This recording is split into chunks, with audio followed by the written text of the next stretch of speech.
With over 100 years of history, fried chicken and waffles is truly an iconic dish that's been adapted a million different ways, and today we'll be adding a Korean spin. I'm using skin-on chicken thighs that I've already gone ahead and deboned. You can check out last week's episode if you'd like to learn how. You can remove the skin, but you'd be missing out on a ton of flavor, and that's just sad. So chicken thighs have two parts, a thin back and a thick front. Cut the back in half and the front into thirds to get 5 even pieces. Don't worry about trimming off any of the excess skin either.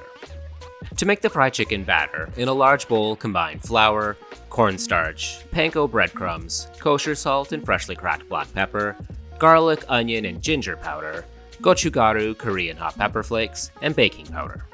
Give the dry ingredients a good mix, then slowly add in some club soda while gently whisking. You can use beer instead of club soda, or even add a bit of vodka or Korean soju to make it extra crispy.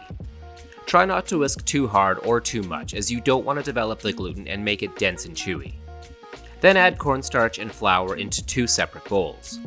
Set a large heavy bottom pot over medium-high heat with a few inches of a neutral oil like canola. You're going to also want to place some paper towel on a baking sheet or a plate to suck up all that excess oil. Toss the chicken in the cornstarch, then the batter, shaking off any excess before finally tossing it in the flour. If you use one hand for wet and one hand for dry, it'll make your life a whole lot easier. Repeat with the remaining chicken, placing them on the baking sheet when they're done. To make the chicken extra crispy, we're going to be frying it in stages.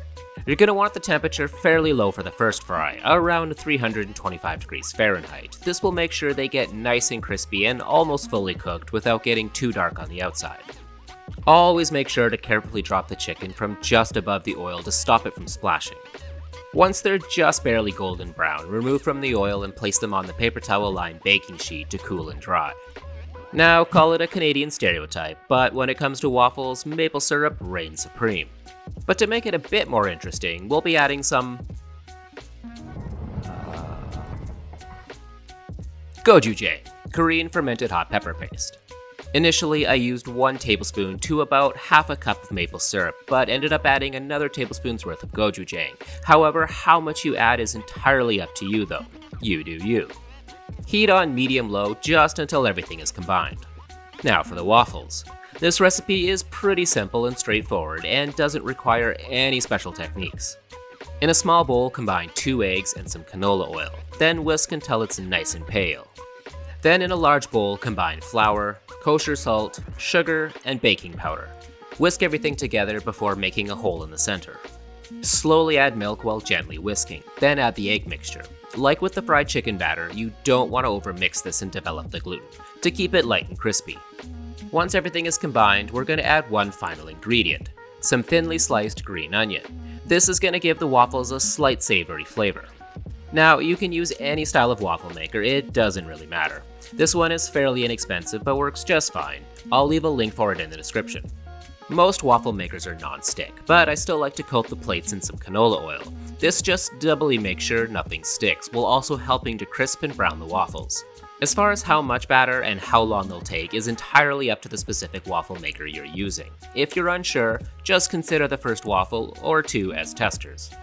While the waffle maker is doing its thing, we can finish off the fried chicken, this time heating the oil to 350 degrees Fahrenheit. They'll only take a couple of minutes to finish cooking and turn that sexy golden brown. Then just generously season them with kosher salt. A pretty standard indication of when the waffles are done is when the steam has all but stopped. And since both the waffles and fried chicken need to be done in batches, you can hold both in an oven set to the lowest setting. Then it's just a matter of busting out your fanciest plate, adding a layer of waffles and topping with a bunch of fried chicken. Spoon over some of the warm gochujang maple syrup and top with some sliced green onion and roasted sesame seeds. And that's it! Korean fried chicken and green onion waffles with gochujang maple syrup. This is most definitely soul food at its finest. And what's great about using Korean fried chicken in this is that it stays stupidly crunchy even after being soaked in maple syrup. Because I mean really, who wants soggy fried chicken? That's just f***ed up. If you like my channel and are interested in supporting it, you can check out my Ko-fi page. I'll leave a link in the description, and don't forget to like and subscribe. I release new content every Wednesday and it really helps the channel. Thanks for watching, and stay awesome.